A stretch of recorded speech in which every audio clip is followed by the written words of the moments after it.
How to find app lock settings on Android phone. Hello guys, in today's video I'm gonna show you how to find app lock settings on Android phone. First then open settings and then just open security, and here we'll find app lock. Click on it, and as you see here you can manage app lock. Just click enable and select anything you want here and type it here, and that's it. It's easy.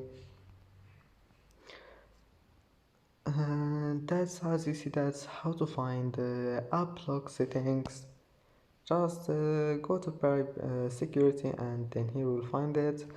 And that's it for today's video. If you like this video, don't forget like and don't forget subscribe, and thank you for watching this video until the end, and see you in the next video.